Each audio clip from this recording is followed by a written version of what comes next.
And then we have one that, Record it.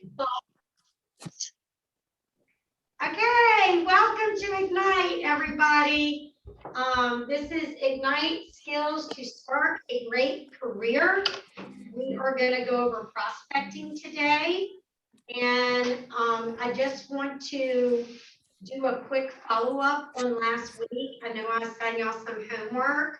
And with the interest of time, we're going to have to table that. But I do want to make sure you all know what your resources are. So in the back of your student manual, there is a section called Spark Script Book. So it looks like this, okay?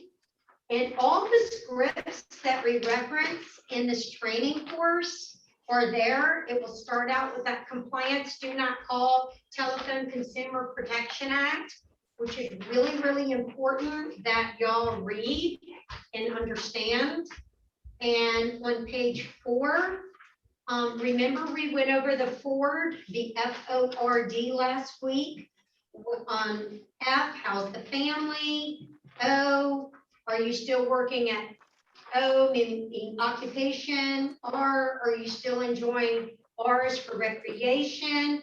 And D, did you ever pursue that? D, dream. So that is actually the script, all right, on page 4 that you can practice with a friend or a family member, and then start practicing with your sphere that's in your phone that you're building. The next page is, this is the one that I even believe Hannah said, oh, this will be great for me. Just going around introducing yourself and letting everybody you know in your sphere that you're new to Keller Williams and you're really asking for their help. But guys, I don't even care if you're on the phone and you read it. Just put some little personality into it to make it your own. But this will help guide you in how you want to write your own script. Does that make sense?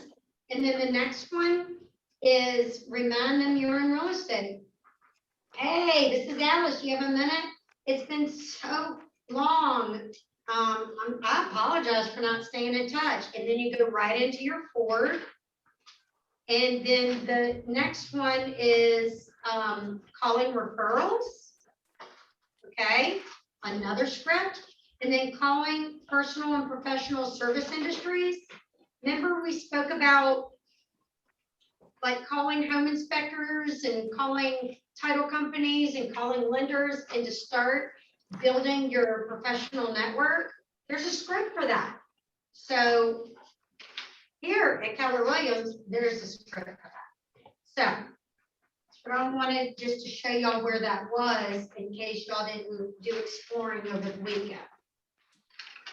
Okay, so today, Ignite Elementals Prospecting.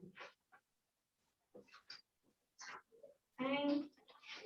All right, this is what we're going to focus on today, guys. Grow business. So lead generate for your buyers and sellers.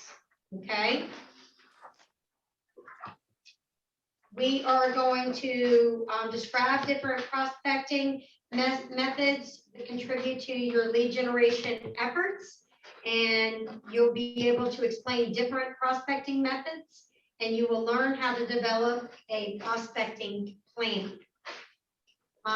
Remember that prospecting plan is your map to lead generation success. We've already covered some of the basics in the Spark session last week. And then we're just going to take just a minute or two, and this is participation time. So y'all can come off mute if you want to. And who wants to take a jab of what exactly prospecting means to them?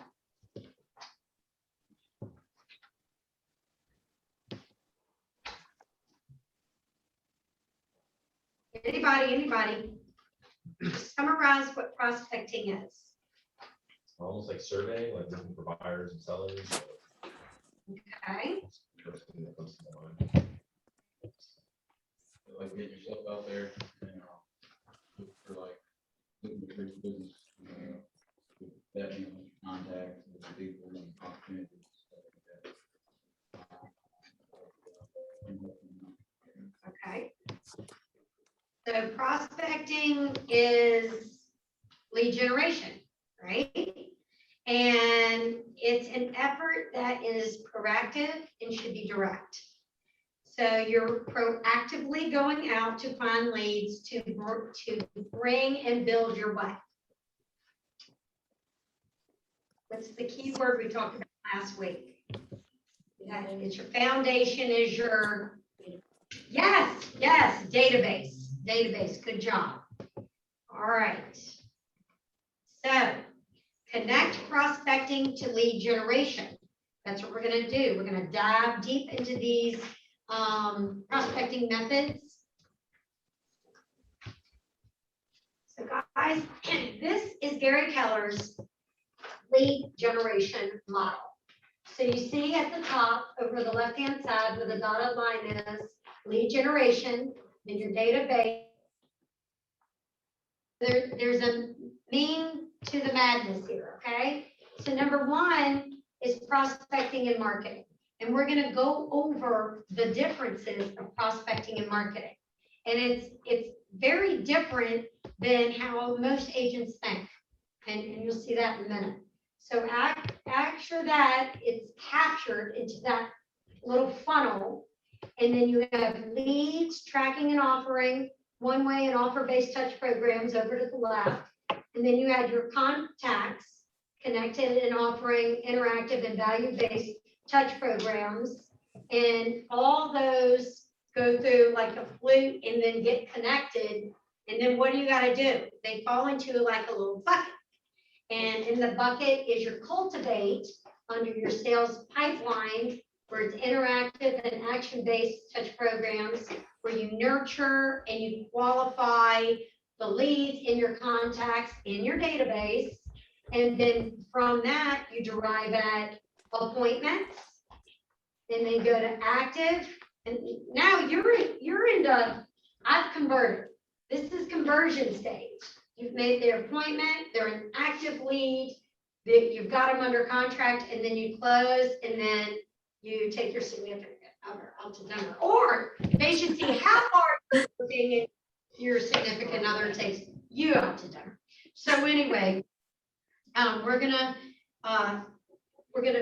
be talking about this for a while, the lead generation model. Okay.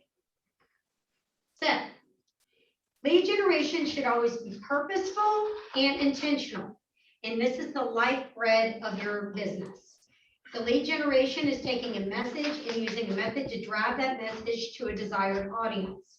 We call this message and method of your lead generation the 2 M's, message and method. Message needs to match your market, and it needs to make an offer for immediate response. Should match the market, be tailoring the intended message to the sentiments and market conditions of a target group in the area which you operate. This message should have a call to action that can be direct, like call me now, or indirect, hey, look at my website and learn a little more. Method, there are 2 primary methods of getting your message out to your target group, prospect and marketing. And I'm getting ready to dive into the difference. So this session is going to cover prospecting and highlight that there will be Ignite elementals on marketing. Okay.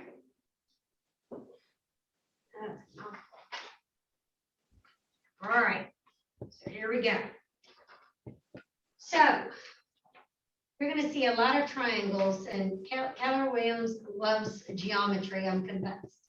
So in marketing, I will say that an average real estate agent, and I do not have the statistics for this, but a lot of people think that marketing is more important, they really do, than prospecting. They feel like, you know, the billboards, the newspaper ads, the being out there, face, marketing is more important. It's important, as you can see, it's at the top of the triangle, but what's in geometry, the bigger focus? The more diameter, right? So is prospecting not bigger here? So with marketing, it's money intensive. It costs a lot of money to market. I'm not saying you should market. It's passive. And it will give you long-term results because it's like people will keep seeing it. So it's very important. Prospecting, however, is very time intensive. It's very proactive and it will give you immediate results. And immediate results is if you are out there prospecting and you are blocking that time and you are using your scripts and you are making your calls to your database, you're kind of already doing marketing, but you're using already your sphere. That's how important it is going back from last week at your Spark and building that sphere. You got to start there before you can get here, right? Okay, why is it best to be prospecting based marketing enhanced? Without cheating and using what I just said, there's more reasons. Tyler. Question again? Why do you think it is better to be prospecting based? This is a prospecting based model. Why is this model important than if it was flipped upside down and you were prospecting up here and marketing down here? Why is this model important? So you prospecting, that keeps stuff coming in. Keeps leads and all that coming in and stuff, and your marketing is more just getting your face out there. Prospecting is actually getting contacts and getting buyers and sellers and stuff like that. Okay, Pam.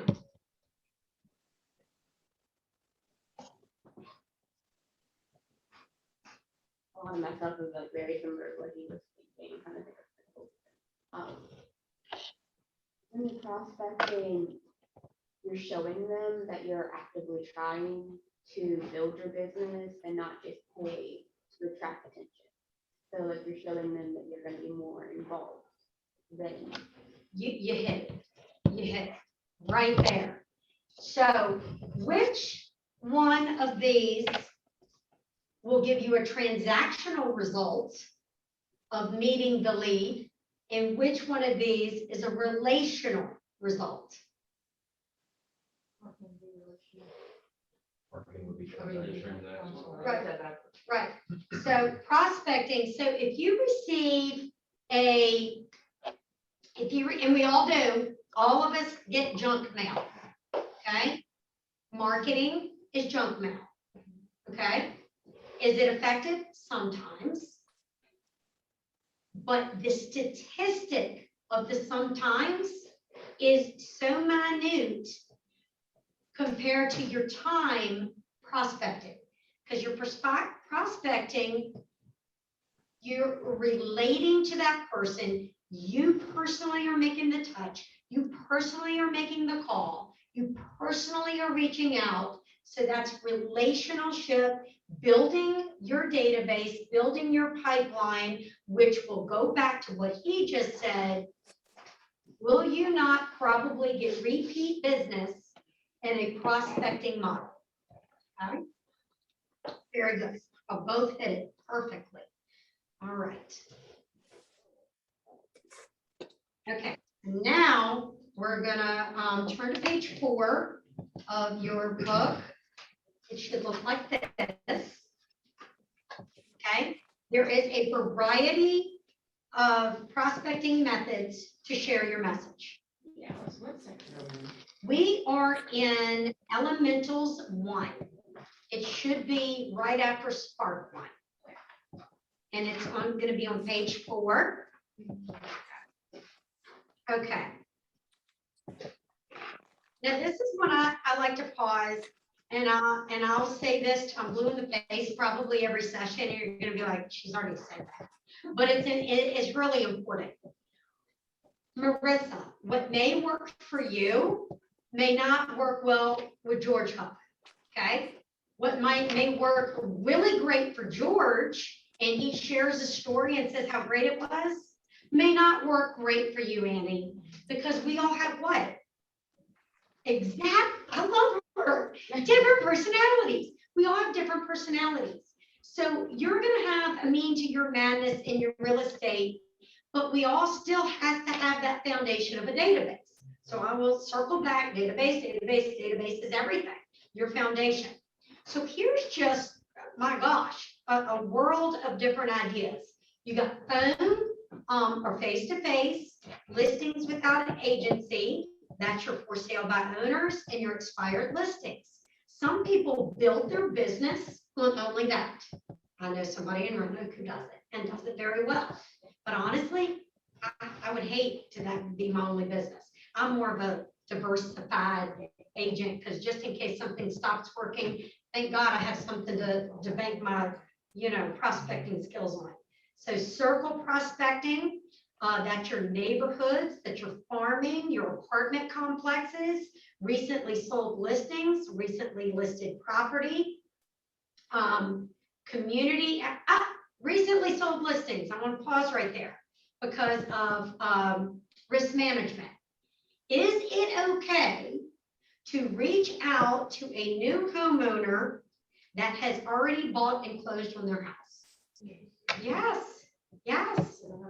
They don't have, well, their agent can, it's 86% proven that they will not use the same agent again. Why is that? Because you didn't keep in touch with your gosh darn client. So that client is in rare form, new meat, right? Say it. So recently listed properties. Now, don't go after a recently listed property because they're protected and that would be going behind the sign. So don't try to get them as a new prospect. But I mentioned last week, if during their listing, they made a phone call to you because their listing is about to expire, can you meet with them? The answer is yes. Reach out. If they initiated contact, right? Community outreach. This could be charity, charitable organizations, volunteer work, key relationships, corporations. Maybe you used to work for, who's in here that worked for Genworth? I gotta tell you, I would get, oh my God, you're in HR too, aren't you? No, Oh, I'm in claims. oh, okay. Well, I would have lunch, I'm just saying, with maybe HR, and maybe they already have a relationship with another agent. But is it okay to ask and say, have you ever thought about having two? Think about that. Some people might be in a relationship, but that person really can't handle an entire corporation. So I would love to be your second. Don't say, I want to replace, just ask them to be another referral. Take them out to lunch, build that opportunity. If they say no, what have you at least done? What can I do with that? If something goes wrong in that relationship they already have, who will be first of mind? The person that went out and took them to lunch and asked to build a relationship. Would it be okay for me just to keep in contact with you once a quarter, just to check in and see how you are? Honest to God, guys, nobody usually says no. You're not asking them to call them once a week. You're not asking them to be on a monthly email distribution. Would it be okay to follow up? Now, be smart and develop a smart plan for that so you get busy in real estate so you don't forget. If you've asked permission and they said yes, heaven forbid, follow through and keep in contact with them once a quarter. All right? Follow through is very, very important in this business. Builders, same thing. Meet the builder. Go introduce yourself to builders. I can tell you, and Tina Pryor can come down right here and tell you how many builders fire their agents. They go through them. They have a contract with them. If they're not happy with their results, they move on to number two. I know that from experience. I used to represent a builder in Newport News, Virginia. I actually fired the builder. But anyway, sometimes it doesn't work the other way. Banks, go meet your banks. Sometimes a bank might have a loan product that a mortgage lender would not have. And you need to have a bank in that. Remember last week I talked about starting to build your referral network of vendors? Have a bank, have a couple banks, have a couple mortgage brokers so you can make that offer. Who do you recommend? Well, I recommend these four. And let them choose, let them call. So if anything goes wrong in that transaction financially, you're off the hook of picking it for them. Okay, yes. I actually called, I think it was Atlantic Union, and I called them, their mortgage department, and talked to someone in charge. I have a meeting with them in like 2 weeks.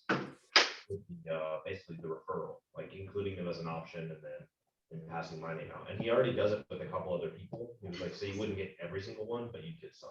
That is awesome. Riley did some homework. Good job.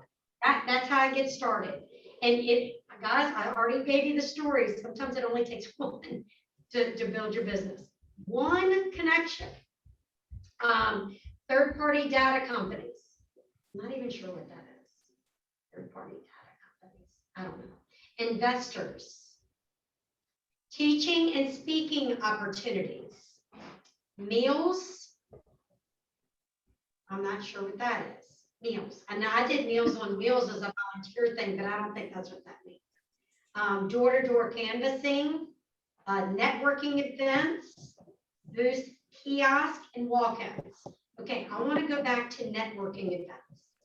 I was at a mastermind at Keller Williams in Richmond, Virginia, at the Richmond Keller Williams office a couple months ago. Stephen Akery went with me. We did a video for Keller Williams. In fact, that video is going to be unleashing here shortly. So you will actually see me and Stephen in the video, just little snippets of us about Keller Williams. And we were talking about Red Day. And that's a big KW Cares event that we do every May 13th, where we shut down and give back to the community. I met an individual there in Newport News. He has a team. He has built his entire business off of networking events. He's amazing. And people come to it, and it's networking events where he does first-time home buyer classes. So what he did, he took his network of like Atlantic Union, like you just said, not that it was Atlantic Union, but he went out to one of his preferred lenders that he said, I want to build a relationship with you. Would you like to do a first-time home buyer class with me? Absolutely. Because what are they trying to do? Build their database. The exact same thing you're trying to do. So do they want to do that too? So it's a twofer. And then guess what else he did? He got a home inspector to come. And guess what else he did? This man took, his name is Charles. He took, what do I need in a transaction for my buyer? Well, let's invite them all.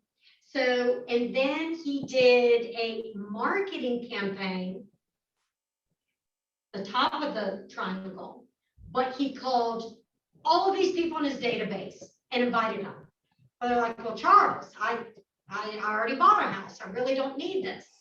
And he said, well, I understand that, but don't you know anybody that's even thinking about purchasing a home in the next now to 3 years?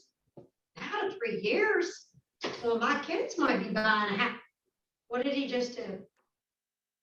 Did he just add to his database to start nurturing for the next now to 3 years? Who do you think, after they have come to a class and learned everything that they're going to do you think they're going to go out looking for a house by themselves when they see the overwhelming task of what it involves in real estate to make a transaction? Do you think he just earned a new client, even though it's not now? Networking events. And guess who paid for the entire seminar. He paid zero. He got money he got that sponsor from the lender. So when he made flyers, he got their logo. The lender was on the logo. The logo of the lender was on the flyer. The title company logo was on the flyer. The home inspector logo was on the flyer, et cetera, et cetera. And they all pay to have the refreshments and help with the market. And he just did all the legwork to get the people there. That was his part. How many people, just out of kicks and giggles, how many people do you think showed up to none of that? Where in Virginia was it? It was Newport News, Virginia. No, not that, but you would have gone below that. 60 people that he didn't know. Now, if you start doing the math and prospecting, if he adds 60 people to his database and each of them gave him 5 people, how many people are now in his database? 300. All right, guys, this can be done.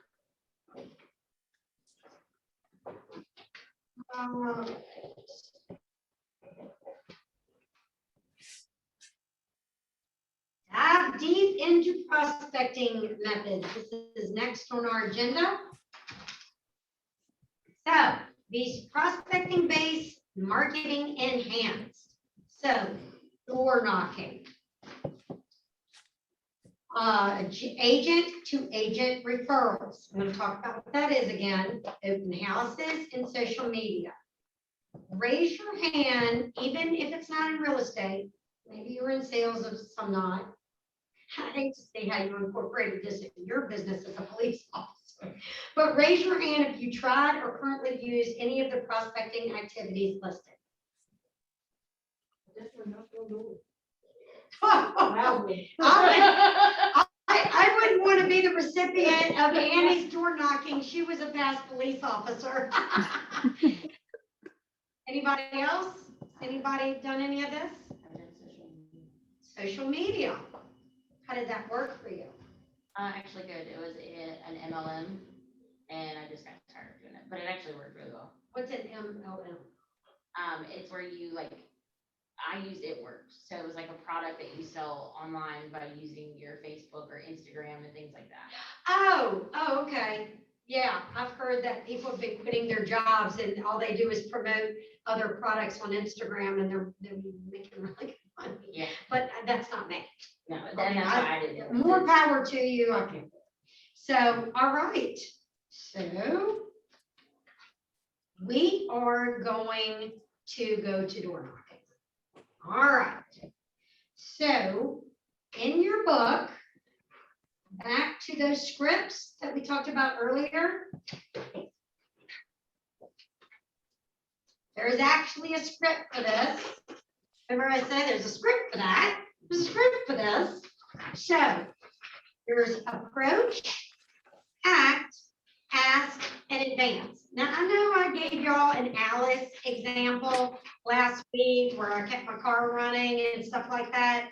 Again, what may work for me, and it was almost perfect. And I did not pay him to pop out and say, Alice, that is great. I have tried that and it didn't work for me. Did y'all hear Richie? It actually worked for me. Yes. You did. Yeah, on the way home, it was a for sale by owner. Tyler already. Yeah, I'm impressed. I kind of, walked and knocked on the door and was gonna leave, and she was actually in the garage, and she came out. I just told her my name, I said, I'm getting into real estate, wanted to, get myself out there. I said, and at some point I'll be having buyers that I would like to come maybe look at your house and stuff like that, and then she gave me a tour of the house. That was this weekend? It was actually a day after, I came back from productivity class that day. All right, we need his business cards ordered on ASAP. Yeah, she actually asked me if I had business cards, and I was like, I don't. She I said they're I'm in the just getting- mail. I said, I'm just getting started, so I don't have them with me yet. She was like, so how do I know you're actually signed with Keller Williams? So I brought like papers that I had from y'all, and I was like, there it is, you know, I am. so- Oh, bless your heart. If you want any of us to go out there in your prospecting group, go get that listing, man. Okay. Go get it. You're ready. You're licensed now. Get it. I'm excited. I'm excited to see somebody do it. All right, so let's go over the script. Who wants to be a guinea pig? Marissa, you look like you would love to do this door knocking script. Okay, let's go back to it.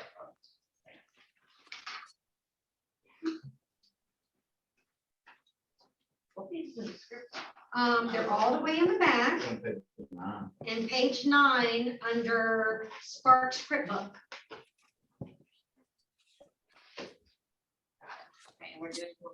We're doing Georgia on page 9, just the first section. Okay. Okay, let's see, knock, knock. Hi. Oh, I forgot I'm the homeowner. Oh, hi. Hi there. Good afternoon, well, I guess it's good morning.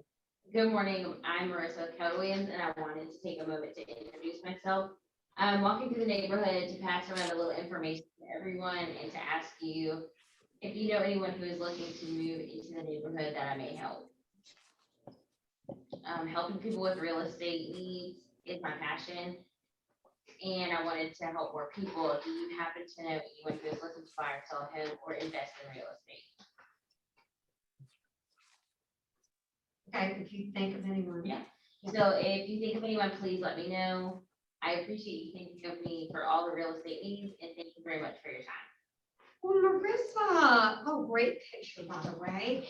Absolutely. I think I'm just gonna die here and have a Viking funeral out in the lake when I die. You know what that is, just push lap like fire. But I don't actually think my neighbor might be moving. Is it okay if I give you? Yes. No. No. How would I say that? Let me go get them. No.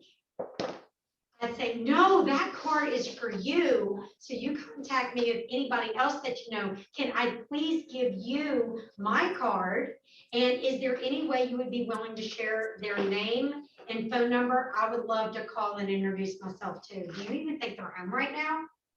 But don't take the card. Let them give up that card that you just gave them, because now they can't contact you again, right? Earn that relationship. You just gave them another card. And then that's when I did my, what extra did Alice do? Did anybody, I had this little thing I did every time I gave a card away. That's just me. I put their name on the back of my card with Sharpie. So the card they're gonna give away, I'm like, if I may, there's something about it, psychology, guys. If somebody sees their name in writing, it's psychology. Say on the second card, what is your name again, ma'am? Oh, it's Samantha Stevens. Oh, what's the she bewitched? Samantha Stevens.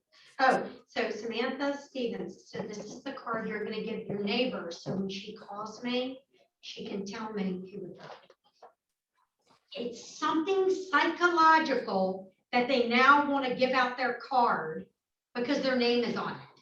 It's weird, but it works. You gotta trust me, it works. Remember Robbie coming in, sitting in my lobby, he wants 10 extra cards. I'm like, oh my God, I'll give you 100. But I give 10 at a time because kept on coming back. Crazy boy.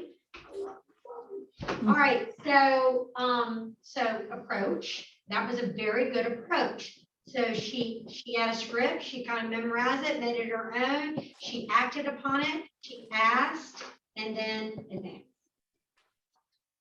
Okay, so we are gonna jump to agent referrals. All right, why do I not do this?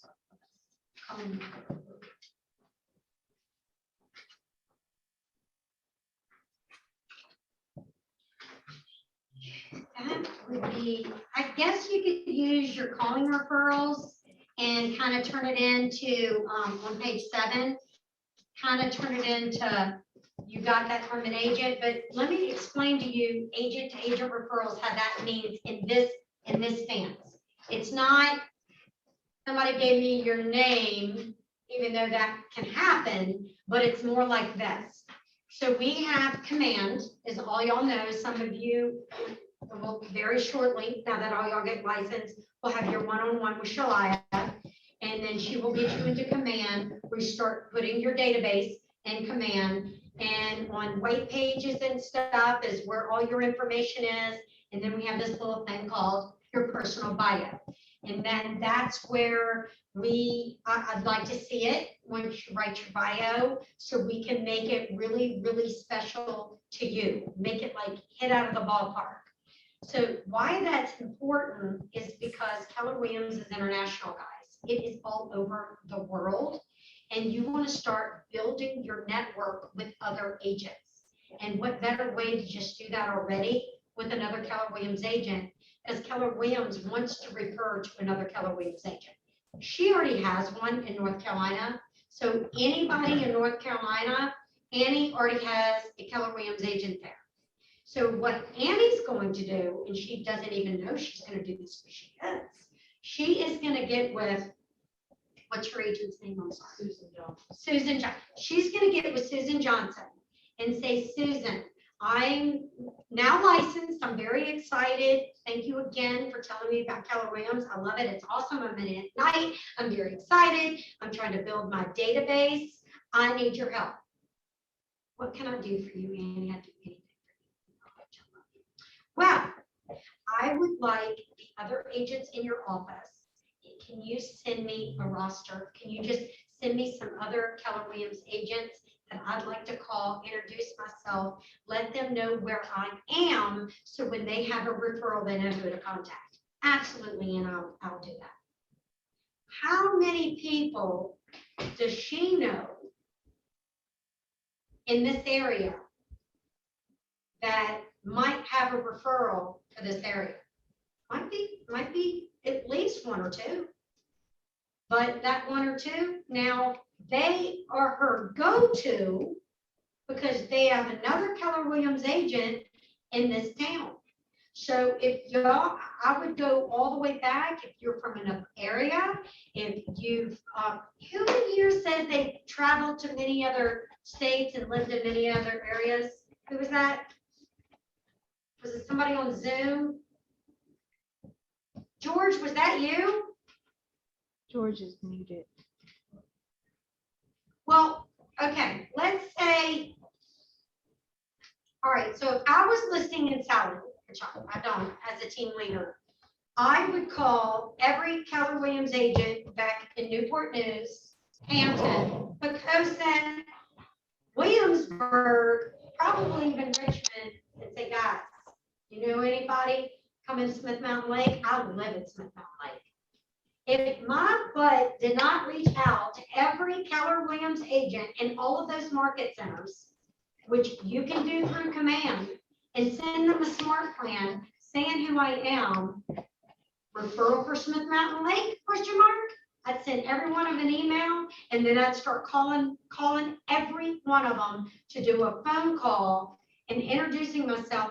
Hey, I sent you an email yesterday, and I would make a day of it.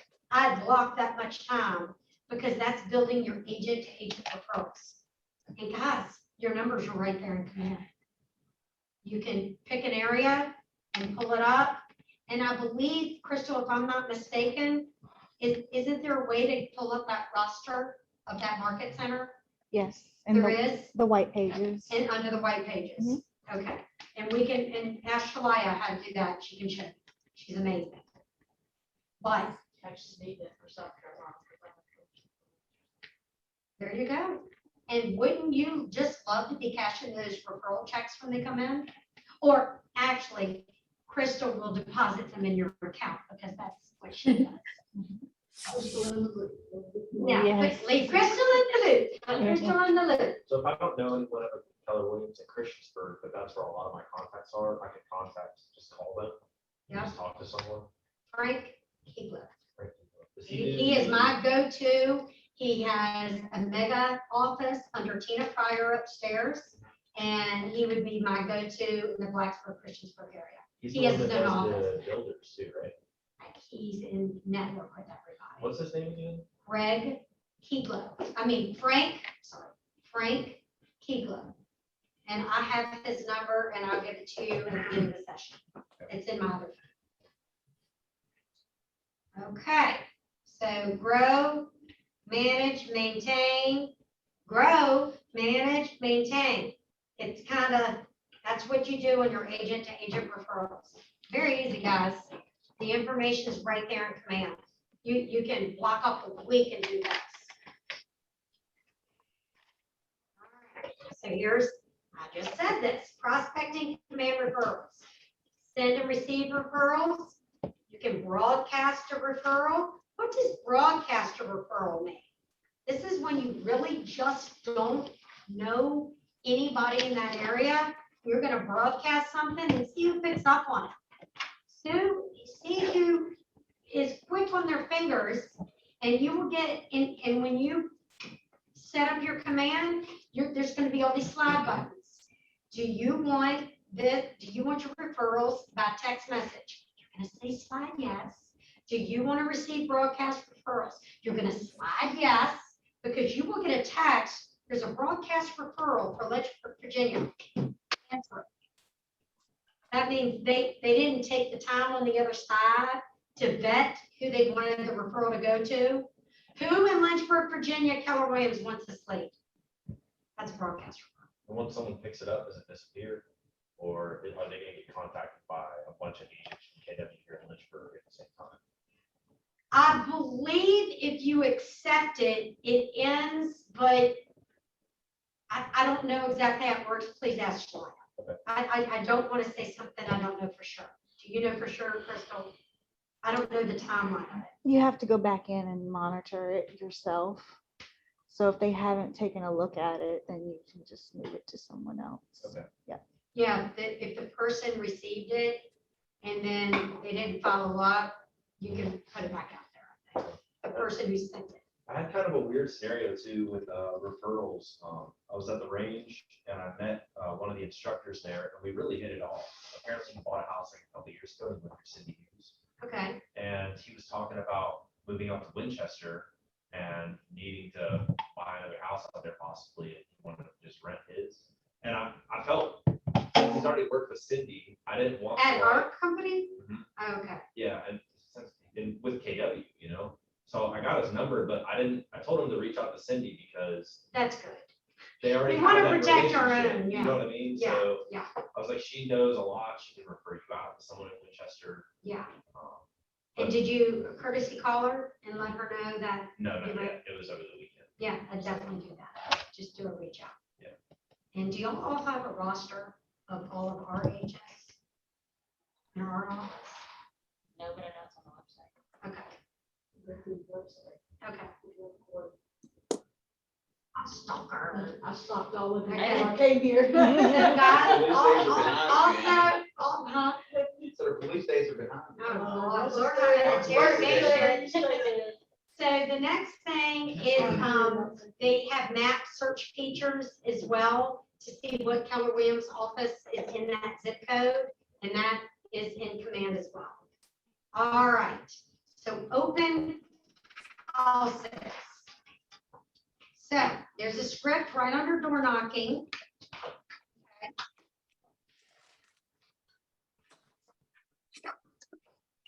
So who wants to do this one? The script. Riley, would you do this for me? You listening open house? Yes, sir. Hi there, I'm Riley with Keller Williams. I wanted to take a moment to introduce myself. I'll be super brief. You may have noticed the home a few doors down was for sale, just listed it this week, and made a commitment to the sellers that the entire neighborhood would know about this new listing. Often homeowners know someone that might be looking to move to the neighborhood. Do you happen to know anyone interested in moving to the neighborhood? Here's some info on the house and an invite to the open house this weekend. Before I leave, do you know of anyone in the neighborhood who might be thinking of selling? Okay, it's a pleasure meeting you. I look forward to seeing you in the open house. Okay. So remember I told y'all what I did? The left to the right, the front and the back. So I sort of did this, but I always added, also, let me leave you my card in case some agents that showed the house left a light on or something like that, that's not normally on. And the sellers may be out of town, would you please reach out to me? And they thought about me as someone who was going a little bit extra mile because I was really caring about the security of their home. That's the only thing I added. But remember, everybody makes it their own, but that's just something I did, and it just built credibility on who I was on an agent. Wow, their agent not only just invited me to an open house, but let me know about the listing. And even if I didn't have an open house, guys, I would always do this the day I took the listing. While I was there, taking the listing, even if the sign wasn't in the yard yet, I went and introduced myself to the neighbors. Let them know you're gonna see me, you're gonna see my car, et cetera, et cetera. You're gonna see people coming in and out. They just signed a listing agreement. It's going live on X. I just wanted you to know because you're a neighbor. I promise you, all agents, do not do this. And it's free leads. It's free. It costs nothing to go introduce yourself. And it's really not cold calling. You have a reason to knock on the door, right? So, let's see, I already did all that. Add contacts, follow up, stay top of mind. This is going into smart plans, which this is a Shalaya thing. She can show you how to add the contacts, how to add tagging. Tagging is very important. You can add tags like open house, like you met them at an open house. So you might do a smart plan of keeping in contact with people who you met at an open house. And once you tag it, they automatically go on that smart plan. So instead of you, how do I say this? So if you already have a smart plan set up going on your open house, and you tomorrow met a new person at an open house and you tagged it in open house, you don't have to do a smart plan for that brand new person. They automatically funnel into your smart plan because of the tagging. Does that make sense?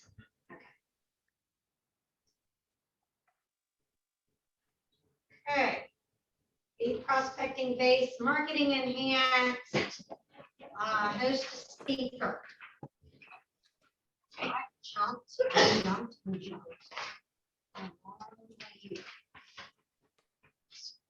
Okay.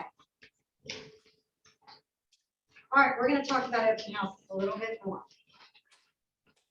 It's very important to stand out at an open house. Host a speaker. So a guest speaker, such as a general contractor, perhaps a home stager, may draw more of a crowd. Your potential buyers may also be looking to sell their own homes, so a stager can offer tips to spruce up a home for sale. You might have just met a stager and they're just trying to get their name out there and build their what? Database.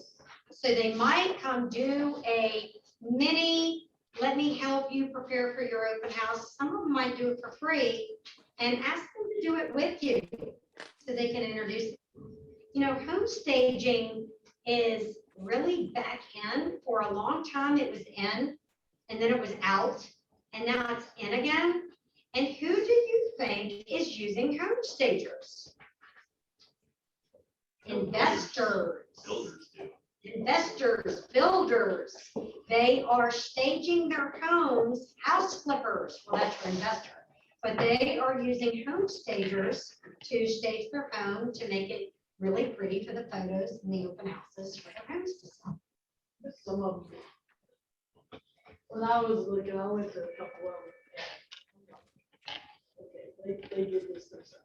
Right, As you could tell, yeah. one man done it, and it was out of place. Hey, Nothing matched. let's nothing just fit. And I'm like, let's okay, take here's gender off the something. table because I know some men that can really decorate. Yeah, I do too. This man, and I talked to him, we had several conversations, and I said, you really need to get somebody to look at your stage.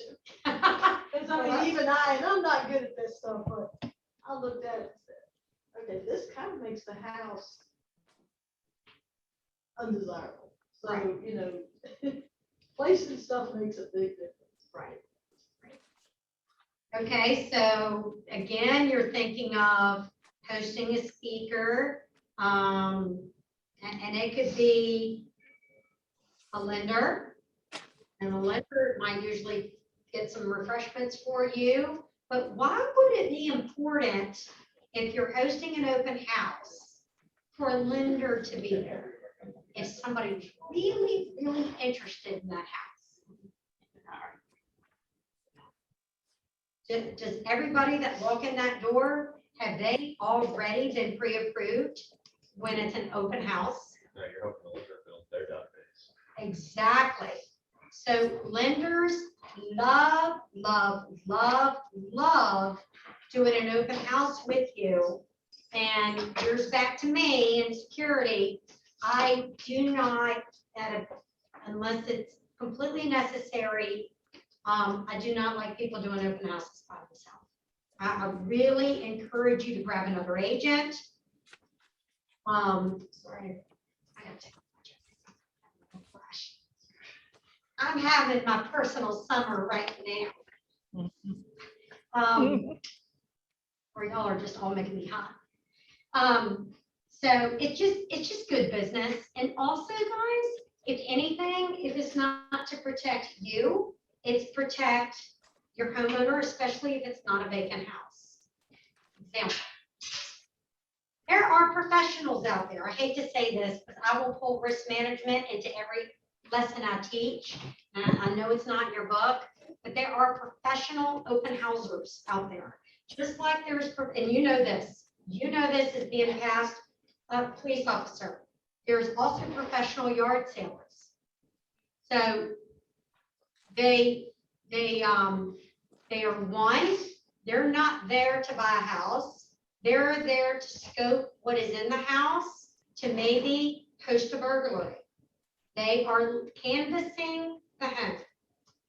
So would it really be fair in a first story, second story home that you've already told your sellers to put up their belongings, to lock up their jewelry, to lock up anything, to make sure social security numbers aren't out, all that? I know it's crazy and you have to think this way though, because you're there to protect your client. Just have somebody on the second floor while you're on the first floor, just to kind of oversee things, not to hover over them, but just to oversee things. So. You gotta understand, when you tell a person to put their stuff up, most of the time they're gonna stick it at the door. And those people go in and pull doors, if you on top of them, they're gonna pull. So guys, really quick, and I don't want to get too much off, but there was a case in Richmond, Virginia, right here in Virginia, the national news. Real estate agent who is now serving time in prison, went to a house and opened the cabinet, and she had an addiction problem to some medication. And she found that they had this medication in that house, and she took the medication. And they had a nanny cam, and it was called a camera. That's a good felony. It was a felony, and she was convicted. For products, yeah. And she had a child in a private school in a hospital in Richmond. It was just devastating. It was devastating because if you would to just look at her, you would have never known. And that's an agent. So she's no longer practicing real estate, and she's serving time. So go back to this. Sorry to digress. So host a speaker, offer a gift or an interactive game. So this is saying hold a raffle, such as raffling off a gift certificate. This would be in your marketing. Plus with the raffle, buyers will have to share what? Their contact information with you, which you can then use to follow up. So if there's a price change on a house, you can make sure to notify them. So a house scavenger hunt. I did this. I did a house scavenger hunt and I took out a newspaper ad doing the open house. And then I did a house scavenger hunt and I got a lot of people at my open houses. But it says, give visitors a card with clues and questions to answer as they tour the home. Some example questions are, how many fireplaces does this home have? So you're giving them the scavenger hunt while they're walking through the home. Okay, so they're having to look for these questions. So you're engaging this brand new person walking through the home to really be looking. Which room had an inviting, well, actually you give them the scavenger hunt, I guess, after they look through the house on this scenario. Which room had an inviting window seat overlooking the backyard terrace? Which rooms featured custom built-in shelter? Not only do you give prospects a reason to pay closer attention as they do walk through, but you're teaching them about the home's features, which they find appealing. Yeah, I would say you're giving them this as they walk in the door, because you're giving their contact information, they get a scavenger hunt questionnaire, and they go, okay? And then they get it back, and you register them for a $50 Visa gift card, or whatever you choose to do. Get the house in show and shape. You'll want the house looking its best outside and in. Instruct your sellers to trim the shrubs, unclutter rooms, shampoo the rugs, add a fresh coat of paint. Check the home's smell. Guys, if the home smells like funk can be cigarette, tobacco, pets, urine. If it smells like funk, don't even encourage it. Because all you're gonna get is negative response. Really, I would, in fact, I used to refer those listings to somebody else because I guess a little hoity toity. Even though I just put on Facebook this weekend that I wasn't hot payments. I'm starting to think I am. That's some of the things. So anyway, clean is key. And that front door, guys, if you get a listing, make sure they put a fresh coat on that front door. Because when you're down unlocking the lockbox, the buyers are on that front porch stoop or that front porch, and that's their first impression of that house. And if that first impression is filth and spider webs and dirt, they're gonna feel like the house is filthy and they haven't even walked through the threshold. It's mindset, all right? So go live, engage your social media followers going live at your open house. Now, there's a brilliant agent right here in Lynchburg. He does it in advance as he gets the listing. So he'll get the listing and then he'll go live. Hey, I just listed this beauty here in Lynchburg and we are having an open house this Sunday from 2 to 4. Agents, bring your buyers. And 9 times out of 10, the listing's already sold before the open house on Sunday in this market, but you got it out there, right? So did he even need to do the open house? But he went live and talked about what? His listing. And people are watching. And it brought it state of mind. Maybe they went to the beach and they're sitting on the beach, but they have a buyer that would have been perfect for, and they're Facebooking on the beach, Facebook. Oh, love from Lynchburg. Oh my God. Annie, I'm at the beach. Will you go show this client to me? I'll give you a referral. Yeah, I'll go show your client. I'll write the contract, everything. Just open the door, we'll work out something. And Annie will get a showing compensation. Or however you work it out. So, that is that. Social media. Just looking at the time, guys, I'm hurrying.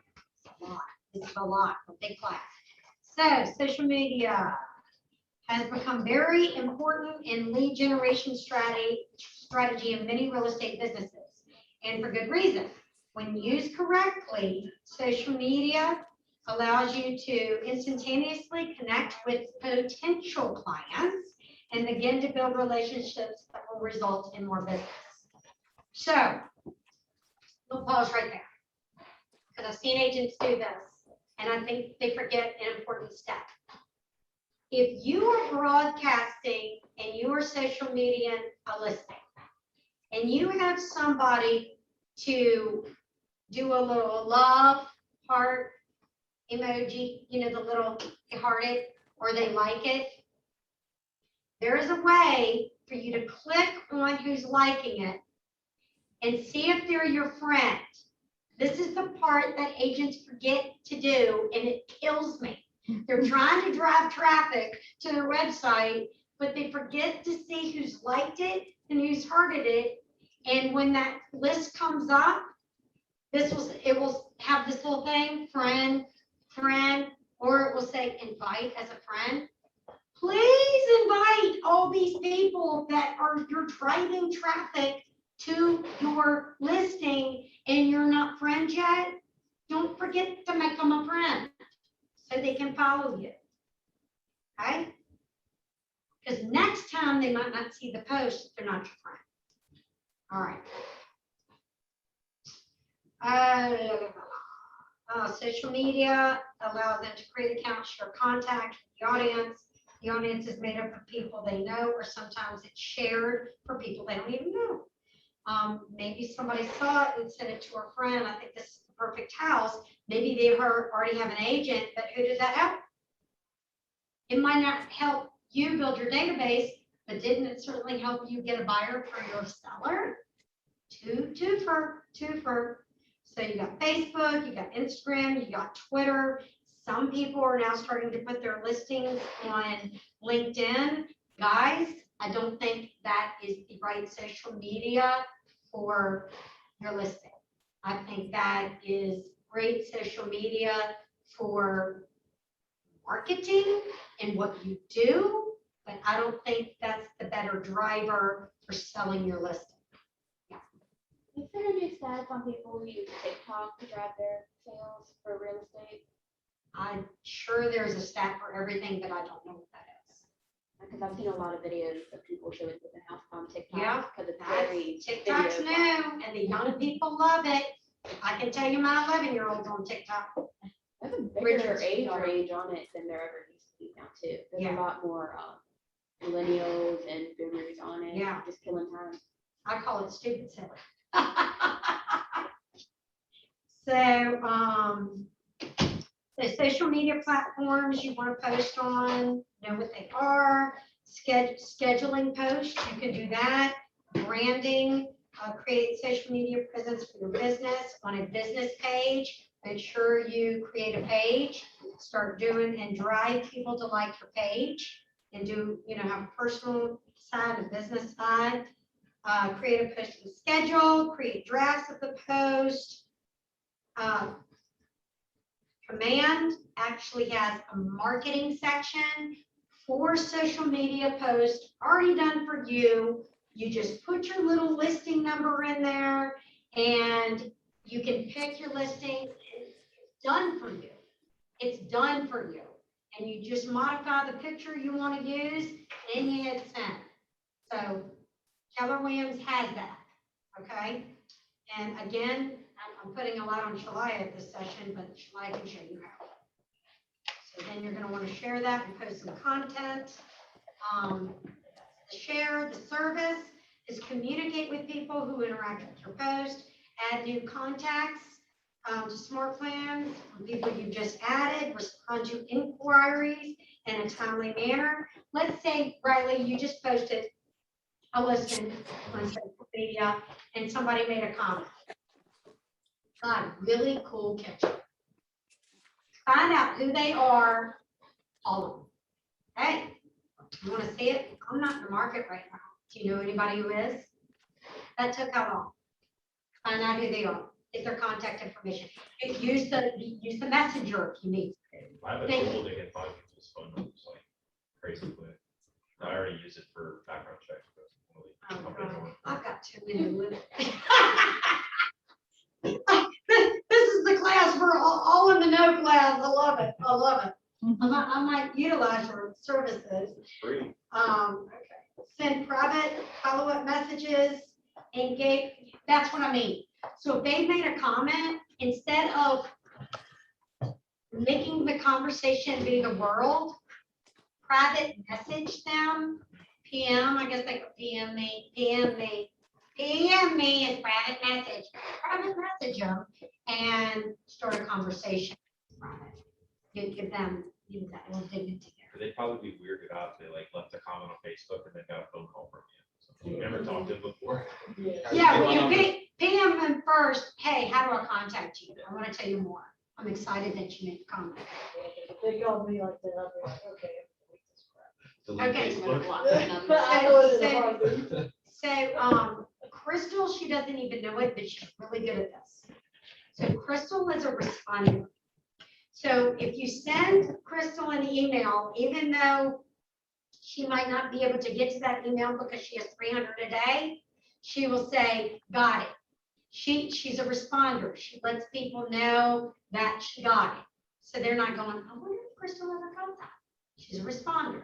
What is good about on social media, since we're talking about social media, if you post something and somebody responds, what is really your responsibility to go back and like their response?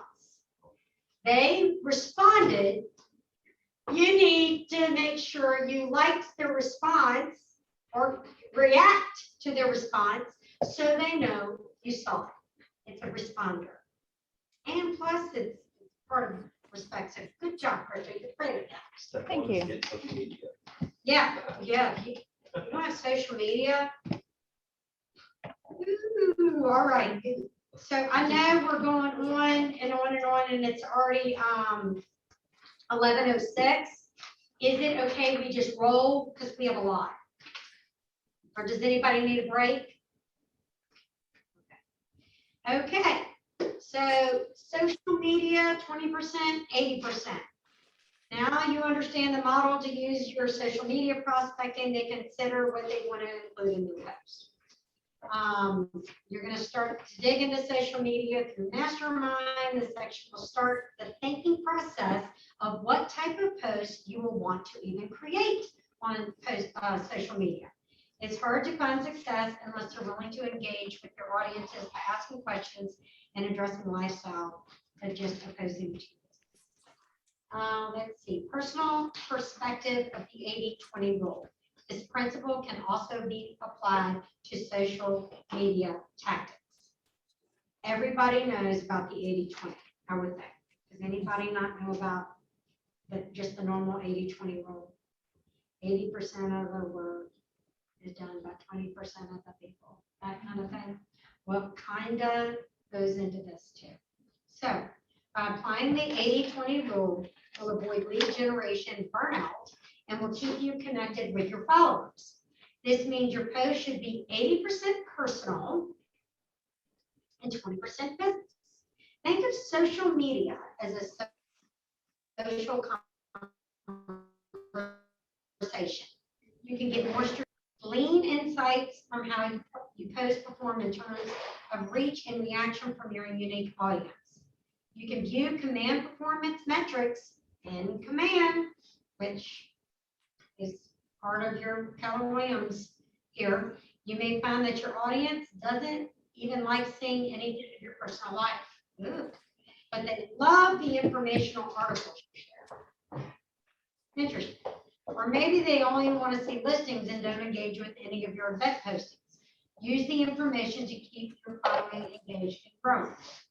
So me, I'm not listing and selling, so I'm not really posting, but I've got posts going around, Keller Williams shares, that kind of stuff. I will tell you who gets the most looks at my social media. My dog and my grandchildren.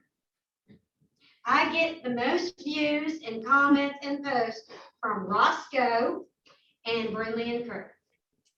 Now, I can post something about me, not that nobody cares about me, but I have 12, some put crew on there, 147. I'm like, babies get it every time, but I'm saying it. I don't know. I have a grandparent, I do. So that 80-20 rule just applies to me. And then about 20% is really opening up Keller Williams stuff. I hate to say it. But I will have other agents look at my dog laying on the dock on a Sunday afternoon. Yeah. I'm just telling you, if there's anything about reincarnation and having Roscoe be born again, I need to be Roscoe if I come back to life. But I'm sure it doesn't exist. We can get into that. Somebody said that exists. So anyway, but I would have loved to have been Roscoe. He's got the life. He's got the life. So some best practices for the 80-20 rule. Again, show the world who you are. We're all people, right? And tell who you are. It's great sales and marketing tool, but balance your business posts with some that show off your personality, your values, and aspects of your daily life.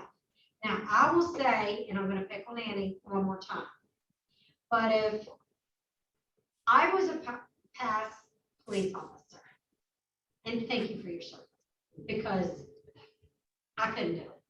It scares me just to think to be a police officer.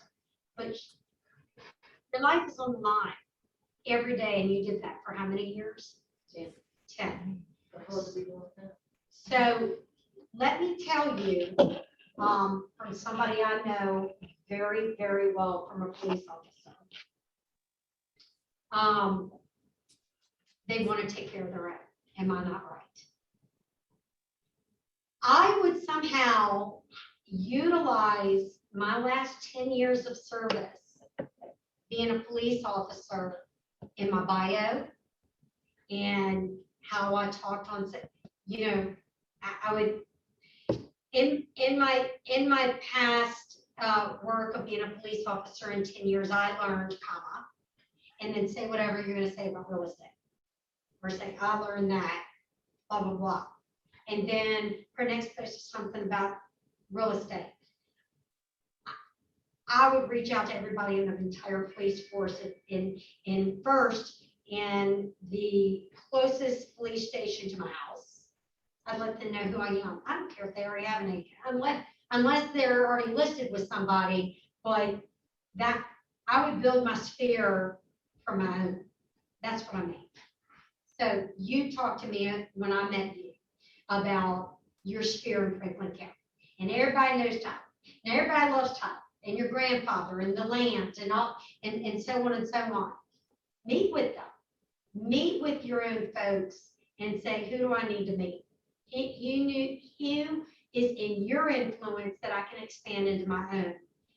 Because what that does is it's a mutual respect thing.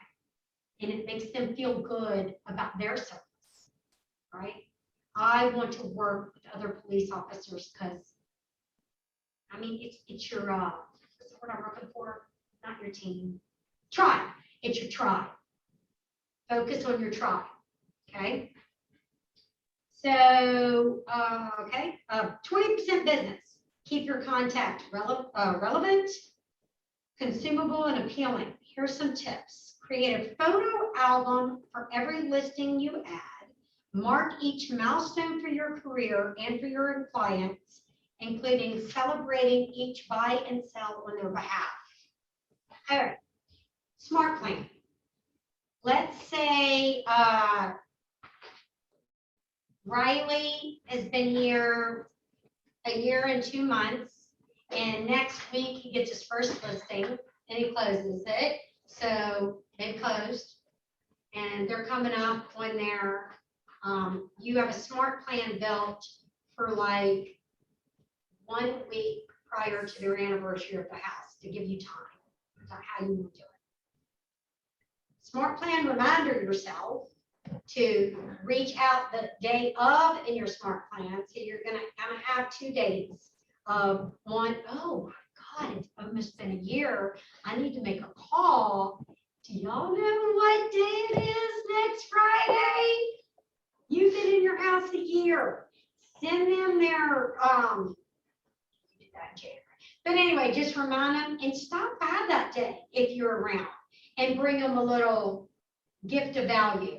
I was just thinking about you today. It's been a year since you're in happy anniversary. Happy first year home anniversary on your house. How's things been going? Have you met a lot of neighbors? A, you're being nice. B, it's another contact. And C, you might get away. Believe. And do they love you for remembering? They're like, "I didn't even remember that." All right, so. Okay, take action. Action and develop your plan. So, now that you understand how to use a variety of prospecting methods, it's time to revisit how to get purposeful about lead generation activities that y'all choose to do. So the average millionaire real estate agent gets most of their business from top 2 lead sources and 90% of their total business from their top 5 lead sources. You got to know what those are to be able to run your own statistic. To reveal that based on a recent survey on Keller Williams research team, has the top lead generation sources for the MREA were, so number 1 was referrals. Okay, number 1 was referrals. Do y'all see that in your book, or is it me to tell y'all to write it in? Sorry, I'm on my manual, it doesn't show. Everybody get on that page real quick. 13. Okay, so it's me to tell you. All right. So we're going to list referrals. We're going to list sphere of influence, or or in parentheses, put non-referral.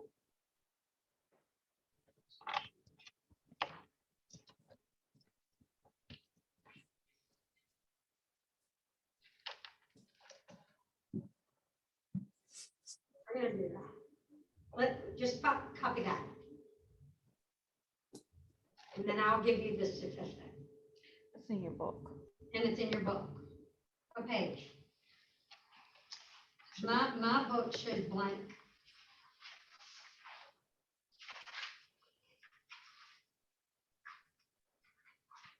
My book is blank. Why is that?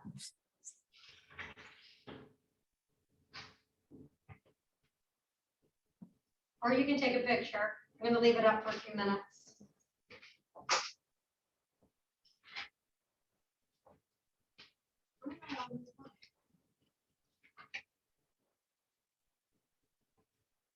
Okay, so this says door knocking, calls to sphere, agent referrals, newsletter for sale to owners, open houses, social media, sign calls, website registrations, client parties.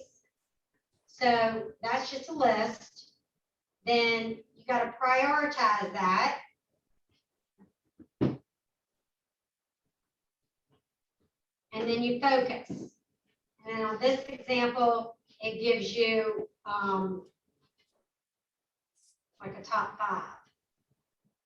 And the take action and develop your plan, they had referrals, sphere of influence, repeat business, purchase leads, yard signs. Reinforce, this doesn't mean that these are the sources you need to implement, nor lead generation source that will be guaranteed to work for you. The goal is to make your lead generation methods based on the ones that work for your business. So you might hit it out of the ballpark, Marissa, on open houses. I can tell you again, I know I told y'all last week, Teresa Grant, she sells more than 100 houses a year, built her entire database doing an open house every Sunday. Mhm. You know, for a fact, she's told me like 27 times. So that worked really well for her. But she did what? She made it work for her. And she followed up. And she put them in their database. And she followed up. And she smart planned them to death. Mhm. So, I mean, she has a system. So y'all will learn very quickly that Keller Williams is models and systems. Models and systems, and it's a repetition. You constantly build on the model and make your systems, like you're the oil to make them run, right? So the models and systems are there.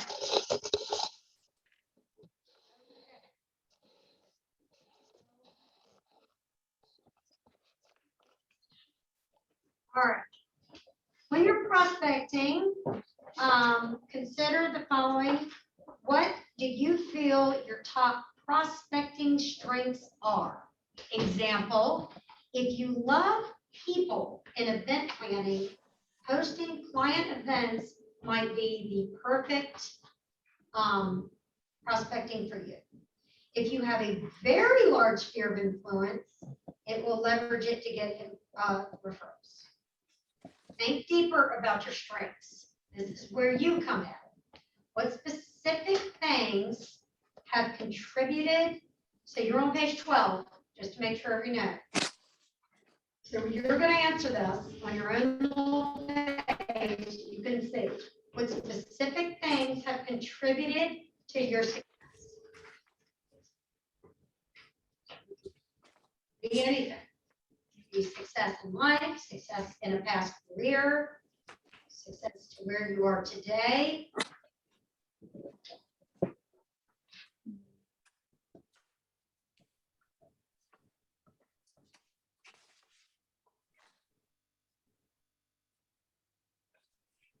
One, two, or three things that you feel are specific to contribute to your success. Page 12, undertake action and develop your plan.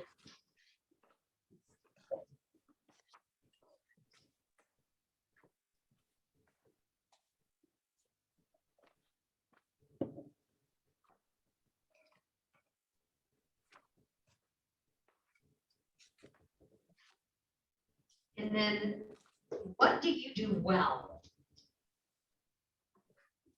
Mhm.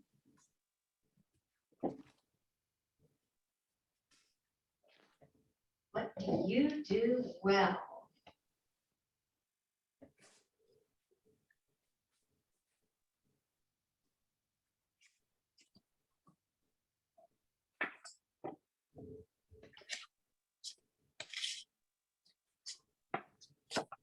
And then third, which of your activities have given you the most appointments?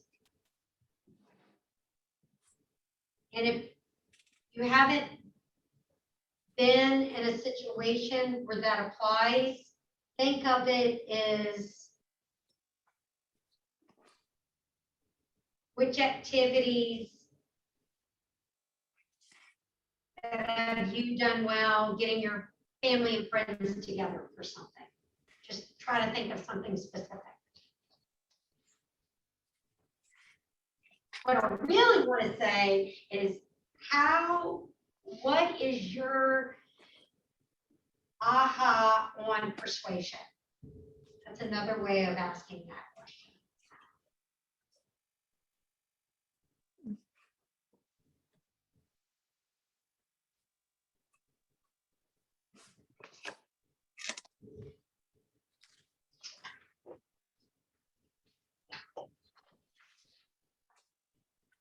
All right. Who's on Zoom again? We have Jennifer Pat and we have George. Okay. Jennifer, can you come off mute? Am I on mute? Oh, no, I don't. You're- Okay, You're so, I can't see that, right? All right, so going back to, what do you feel your top prospecting strengths are? I think my strengths are my ability to actually create relationships like we've discussed, which is one of the Keller Williams, components, and the energy and enthusiasm I bring to interactions with people. So that's when I think about how do I bring people together is through my energy about whatever it is that we're discussing. And then it sort of creates an attraction that they want to be a part of, if that makes sense. At least that's my It strength. makes- So you already answered my follow-up question, so I don't even have to go there. So who else would like? Jennifer, thank you. So, George, do you want to take a shot? Sure. I mean, I think prospecting for me is about meeting and greeting people and developing a face-to-face relationship. And sometimes that starts with a phone call, but making sure that I follow up and try to meet with them is an advantage because I put a face to a name and a comfort level there that people usually don't get over the phone. So when I do meet with people, I seem to be able to build a comfort relationship. That's awesome. And George, with your permission, can I brag about you for a second? Careful.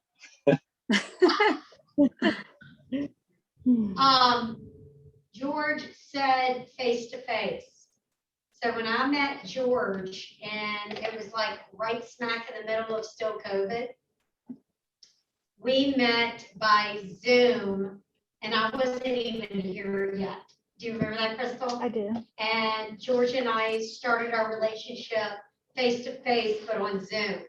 So I just thought that was kind of neat. He made the extra effort to, well, let's not just talk on the phone, but I want to see you. So his strength is that face to face, and he's going to capitalize on it. So that wasn't that bad, was it, George? Nope, that was perfect. Okay. All right. How about you, Annie? What do you feel like your top prospecting strengths are? Ethics, dedication, and hard work. Awesome. Mhm. Now you're a girl after my own heart. I love ethics. I think, guys, you do everything the right way. You don't have to worry about getting into trouble. So just do it the right way. Do it whether anybody's watching or not, because I'm always watching. Oh, that's right. So what do you feel like you do well? Help people, be on time, all the time. Listen to what they have to say, and go the extra mile to do what they ask you. That's awesome. So Riley, how about you? What do you think your top prospecting strengths are? Builders, sub-owners, expired listings. I put those because one thing that's going through my head, I'm a painter or was a painter, and I know how to do it really fast and really well. And something really easy to paint would be like a front door, like you were talking about. So it could be a way to say, I can help you, and it takes about an hour to do 2 coats on the door, which is like the perfect time to really get to know someone inside their house. Around. It would be like an entryway to get to form a relationship. You list with me, I'll paint your front door. Oh my gosh. I love, It costs like $25. wow, I love that. Mhm. I'm getting all kinds of new, fresh ideas. How about you, Marissa? Mine is mindset, and I have a very broad family base that are in different venues of jobs and things like that. So they, of course, gave me the mindset to go after what I want. So my biggest thing is mindset and so listening. I'm a very good listener about people, how they feel, what they want. And then to just to follow, so what I do well would be events and hosts, just because mainly in my family, that's what I do. I'm typically the one that coordinates all of our family events and things like that. Good. Hannah? I've spent a lot of time gathering facts, what, when, how, who did it, being able to answer questions that might come up, already provide answers to some questions that they should be asking. Like, just build a fact-based, secure information. Okay. And that's good. Knowing your facts. It's huge. Well said. How about you, Todd? I'd say learning people. What they like, what they don't like, who they are. that helps. That's good. That's good, guys. All right. Did y'all just see what just happened around the room and why I wanted to call on every single person? Was any of y'all the same? No. And everybody has different strengths in different areas. And I am not a painter, so I could never offer, I will paint your front door. Or I'd be fired. Burning. So anyway, yeah, he knows his strengths and he's gonna capitalize on that. Love it, love it. Mhm. Myself. So I'm gonna take my tractor and get the leaf. All right, guys, we are gonna go to page 14 in your activity book. So I think it's the very next page where we were. And using page 14 through 16 is your guide to develop an action plan. So we're not, y'all are gonna do this on your own in an element of time, but I'm gonna go through each section so you know kind of what to do. And this is your prospecting plan. So everybody's plan is gonna look a little different just based on our last exercise. So part A, you will list your top 3 prospecting methods that you're interested in and using for lead generation. So you go back to the list that you wrote down, and for homework, you're gonna pick like the top 3. Right? That's part A. In part B, you're gonna use those 3 methods selected in your part A and write them across the top of the table in sports 1, 2, and 3. So see number 1, number 2, number 3, the blank, you're gonna bring down 1 to 1, 2 to 2, 3. Okay? Underneath each section, you're gonna brainstorm the pros and cons of using that method of prospecting. Pros and cons. Ask participants to share one method. Well, can't do that now because you're going to be doing this independently. Participants will then select on part C, next page. You will select one prospecting method from part B that you want to continue with. And you're going to list the method at the top of the table under prospecting method that I selected. Okay. Underneath, you're going to draft responses to the questions and considerations on the left-hand side. Okay. Part D, you're going to continue using the method selected from C, and then you're going to brainstorm potential problems or issues that may arise when using that particular method of the lead generation model that you picked. For each identified issue, brainstorm something that you could do. Now, you've already written down your issues and your problems, okay? So kind of jot down, what could I have done ahead of time to prevent that issue or problem from occurring? So we're trying to get you to think all the way through what could happen. And now that you've identified what could happen, you already know, oh God. So how could you prevent that? All right. I'm just trying to keep you all on schedule. If we have enough time, we can kind of go back and start that homework. But I just want to make sure we get through the day.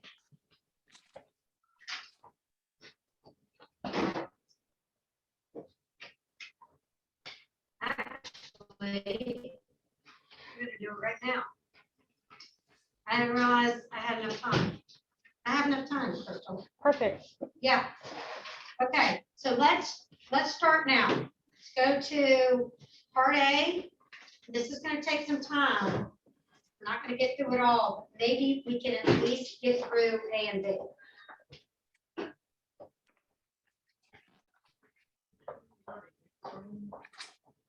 That was, That was my understanding too. I thought. we were okay, asked to do if you've case already done reports. it, I probably had y'all doing it in advance. Okay, I apologize. So guys, y'all have already done this, I think, for homework. I'm waiting for it. Did Jennifer and George, did you already do this for homework? Yes. Okay, perfect. Y'all are keeping me on track. I apologize. Did y'all do the whole thing? A, B, C, and D? No. Just- To do standard. Okay, all right. So let's go through, that's perfect, guys. All right. Does anybody want to share their part A? Okay, Hannah. Number one is open houses. Right. She said open houses if y'all didn't hear. What was your number two? Ads. Okay, And then number three is door knocking and for sale by owner, because they kind of coincide a little bit with open houses. okay. So let's go down to B, because those are three really good ones. So what was the, what was your first one again? Open houses. Open houses. So number one, open houses. What's the pro? It's a great place to find a plethora of clients. Yeah. Any more pros? All the neighbors who are like beside the open houses can see my work ethic. in the community. Okay. Did you have any more listed? Okay. What con did you have? You cost a lot of time without the reward of having a new client or a sale. Okay. Not too much on cons on that one yet. Okay, did anybody else have in their 1, 2, or 3 open house? Marissa, can you share with me your list of pros? I'm gonna go off of memory, it's on my notepad at home. Okay, Pros were to meet new clients, as well as getting the experience of just, having a feel for the layout of a home, things like that.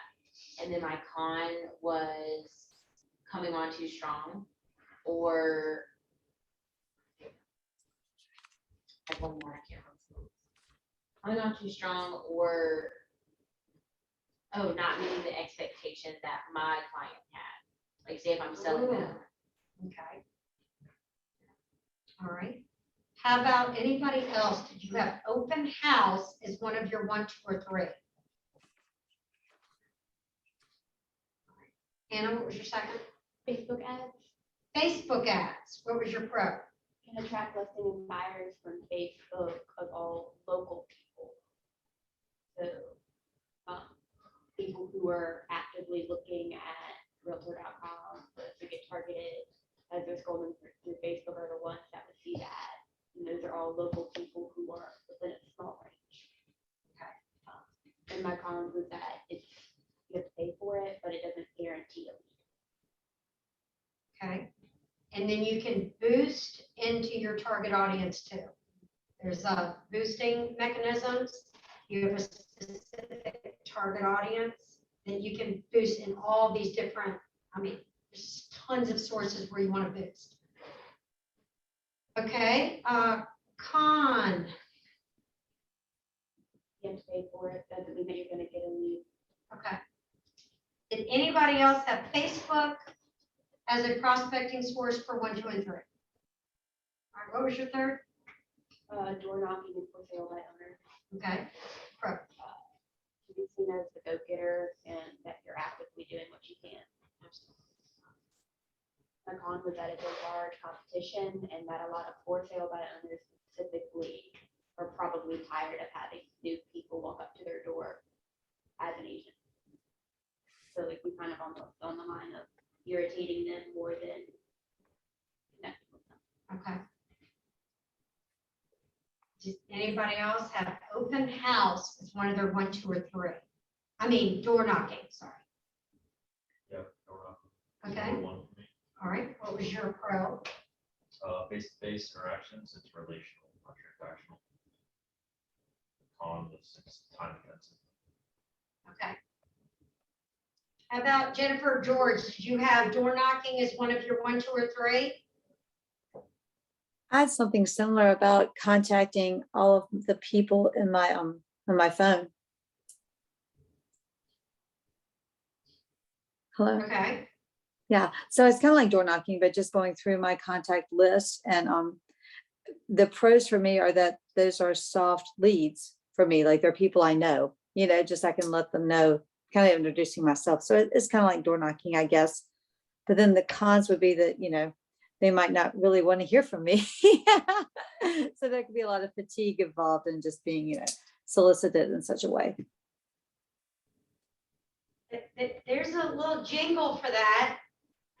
Have you seen that commercial? Sure, it's Sure deodorant. Confidence, confidence, drive secure. If you're sure, okay, so that could be confidence too, Jennifer. I know. I didn't know y'all were gonna be legal. But yeah, definitely a little con.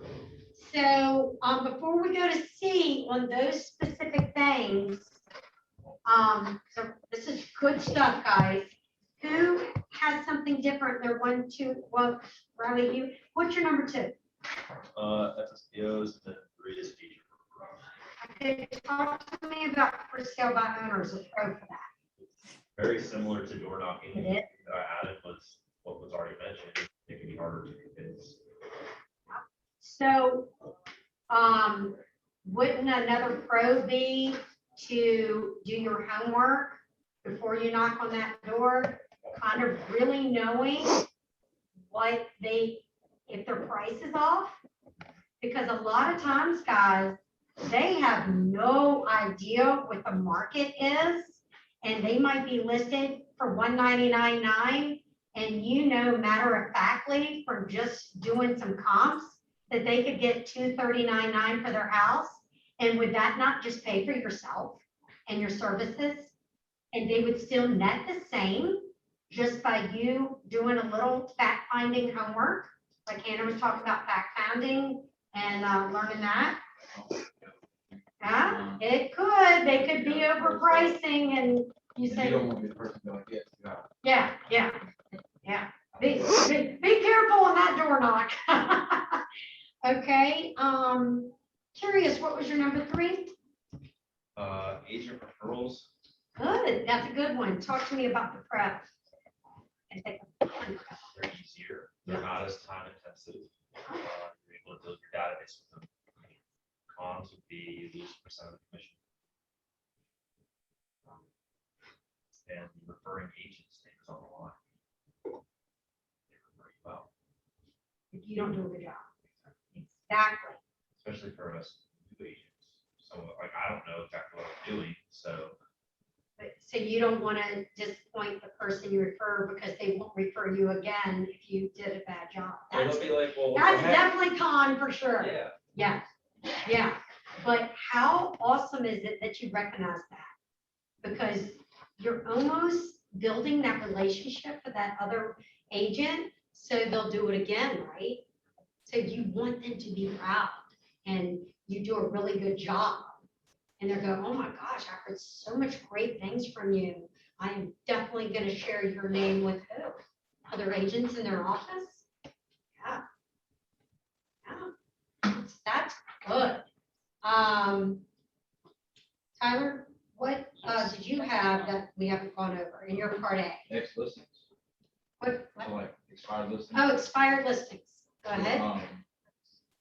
Pro would be like, that they're willing to work with a agent. that Yeah. knows that, and someone else didn't sell it, and you got a chance for yourself, and there's a relationship. And then a con would be, could be a hard sell if it's already listed and it didn't sell. It could be something, the house might not be desirable or something like that, so that could be a con. All right, so what, in that instance, expired listing, do you have to do right up front?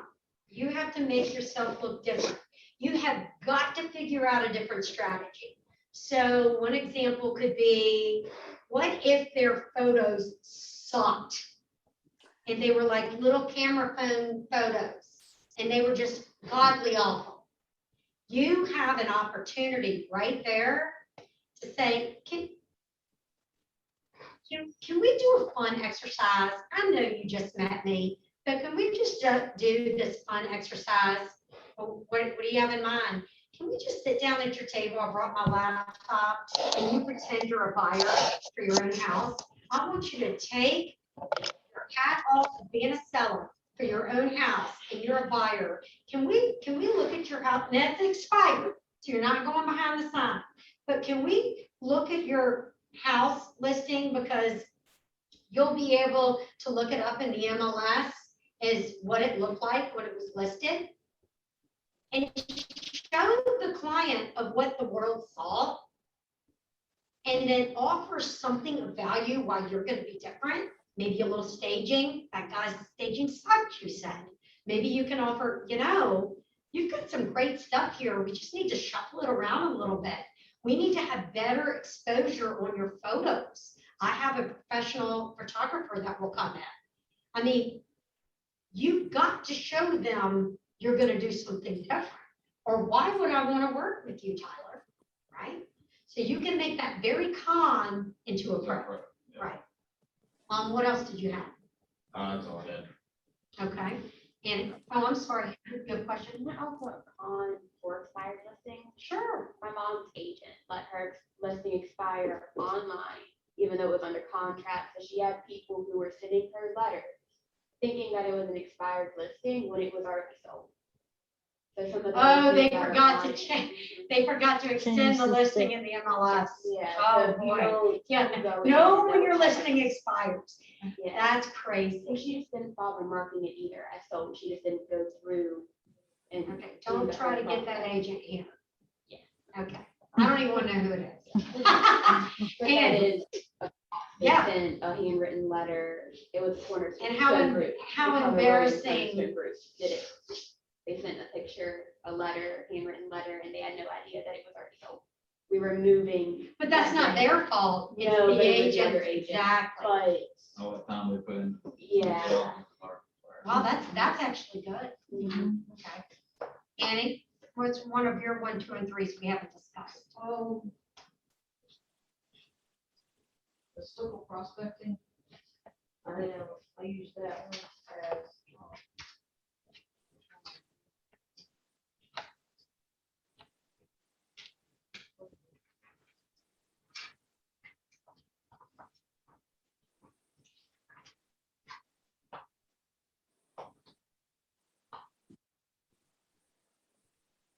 getting into the neighborhoods.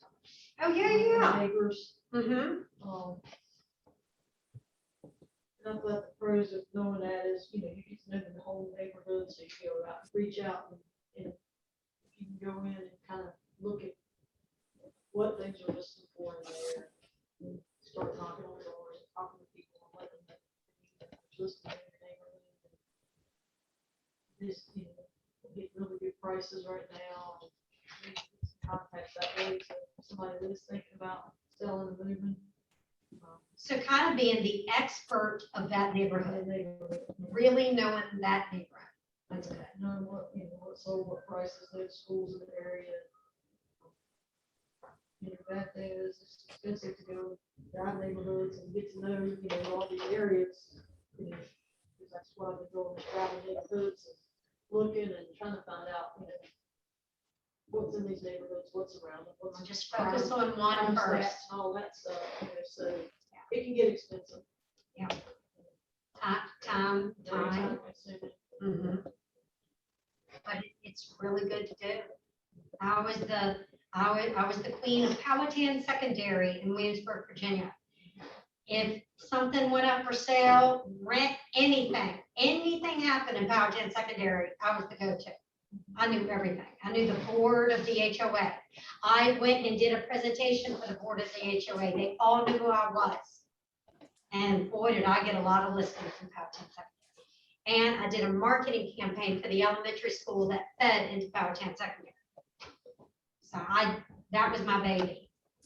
And I was very successful, and the price point in there was 300 to 600,000. And most of my listings were Powhatan. But I focused on one neighborhood, but it was a big one. Cornerstone, a big neighborhood, right? So how about you? I Personal referrals, let's talk about that. What's some pros to a personal referral? Pros, I have, family members, so of course they're gonna talk very highly of you because they know who you are. Not all family members, that could be a con. Family's the hardest to sell. Yeah, Yes, I was gonna say that is a big thing, and then, also friends that you meet from different places.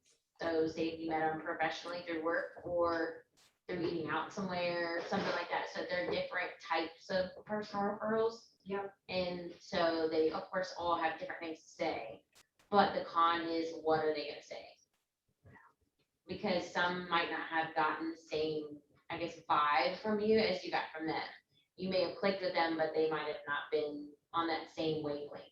right. And the only other con I can think of on that one would be just how personally you know that person. Like on a one-to-one, like Right, how often are they really gonna refer you for a big purchase for someone? Because that's someone's life. I mean, that's a big purchase for somebody. right. So, I gotta tell you, some of the best referrals, I think, are the ones where they absolutely love you and you've done a transaction with them and you represented them. So they know how well you did in that transaction, as far as a relational standpoint, as far as ethical standpoint, as far as professionalism, the list can go on and on. So that's a personal referral for them because they did it and they went through that journey with you. So guys, once you get that client, treat them like you want yourself to be treated. What would you expect from them if the shoe was on the other foot? Yeah, service is my specialty. I know it's a different business, but my old boss at Paintworks didn't advertise at all. It was all word of mouth. They pay for someone, if they talk about it, they just, now that's a huge business. Pretty much runs Christian for. It can be done. It can be done. And did he not use, remember the model? Marketing over prospecting? That's a prospecting plan. Just treated customers like gold and did the best paint job they could do. Yeah. Fantastic, fantastic. So let's take one as the exercise, because we have 9 minutes. Let's take one. Which one do y'all want to take to kind of go through C? And then what can go wrong and what could we prevent it? What's a good one, y'all think?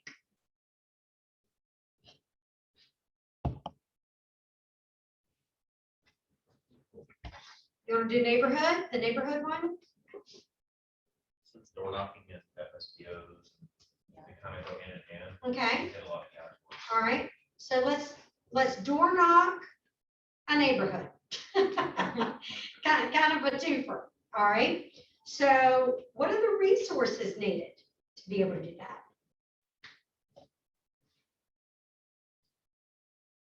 Business cards. Yeah, I'm thinking another direction, but absolutely, you need business cards, but what else might you have when you door knock? An item of value, which would be what? What would they maybe like to see? Some facts about recent sales in their neighborhood. Maybe doing a fact sheet of these are the current listings in your neighborhood. These are the past sales, what month they sold and how much they sold for. And maybe put like a little square footage beside what they sold for. So in their mind, they can do an instant comparing and you haven't even done a competitive market analysis. But they've seen that you've done what? Homework. Yeah. That you've invested in yourself and in that neighborhood to provide an item of value when you knocked on that door. Will that help facilitate a conversation if you have that in your hand? I wanted to give you this. Hi, my name is Tyler Moss with Keller Williams, right here in Lynchburg, Virginia. I'm just letting you know who I am. I'm very excited what I do. I absolutely love this neighborhood, and I wanted to leave you the current market statistics of what this neighborhood is doing. Did you have any idea? I gotta tell you, I would stop right there and kind of do a glance as we're having a conversation. What's your name again? I'm sorry. Oh, Tyler. This is fantastic. Are you kidding? They got this for their house? Seriously? God, I was thinking about selling my house next year, but this might make me want to sell my house now.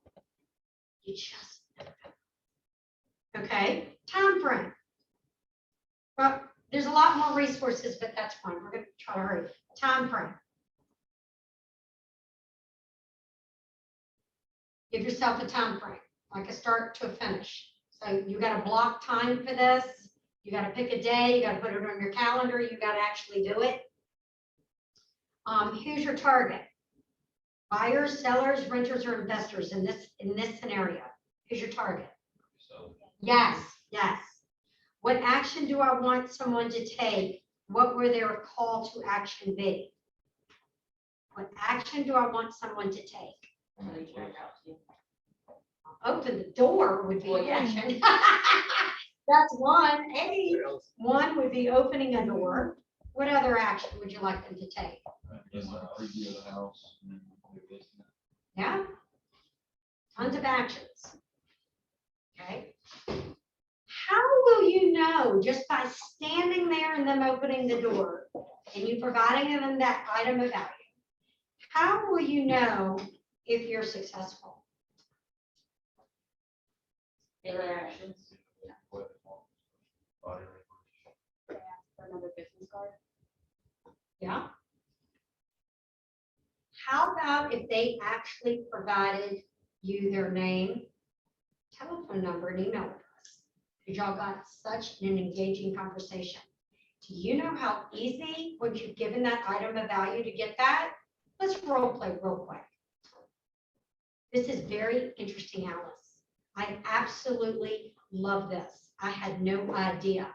I said, you know, many neighbors that have already requested me to email them the latest market statistics every month of just your neighborhood.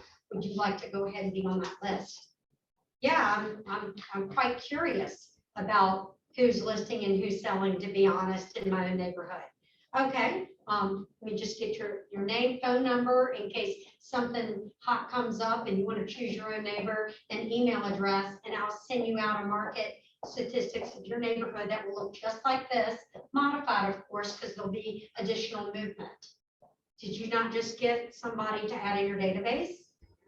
Yes, but shame on you if you don't do what? Oh my gosh. If you promise them a market statistic and you don't do it, I gotta tell you, you just hurt yourself bad. So only do this if you're willing to do this. If this is not your maybe top 3 or something you want to do or keep up with, please don't do this. It will backfire. That's a con. You gotta be willing to farm that neighborhood. Make it your baby. Make it your pet. Somebody you gotta feed and nurture and water and pet and take to the groomers and trim their nails. It's your baby, all right? So do it. Mhm. Oh, got 2 minutes. How will I keep track of my results? All right, I'm gonna cheat, I'm gonna tell you. After you've built all this and you've tagged them, you've done that smart tag of Cornerstone. Because that's your marketing baby, that's your neighborhood. You're building your Cornerstone tag smart plan. You can see who's opening your emails. Shalaya can show you all this. It is a marketing genius. You can see the engagement. You can rate the engagement, okay? What could go wrong? You don't follow up. How do you prevent it? You follow up. What else could go wrong? 1 minute. Don't open the door. Get offended someone. You could offend somebody. You don't know what you're talking about, so be prepared. Okay, so we're gonna end this day. Recap, aha. Has any of your thinking changed today? Yes. Okay, give me one aha. Like we just went over, door knocking, that was the big fear of mine. But after kind of seeing all the different options we have to like research, make that person feel like you're truly inputting into them, it may actually make it a lot smoother than just going in there not knowing anything. That's good. All right, guys, I want y'all on your own to finish your part C and D. And then we are going to do Ignite Part 2. Lead generations is the core of your business. And we're also going to do elementals next week, which is Ignite Elementals 2 Marketing. We're going to do both of them. So just kind of look through. There's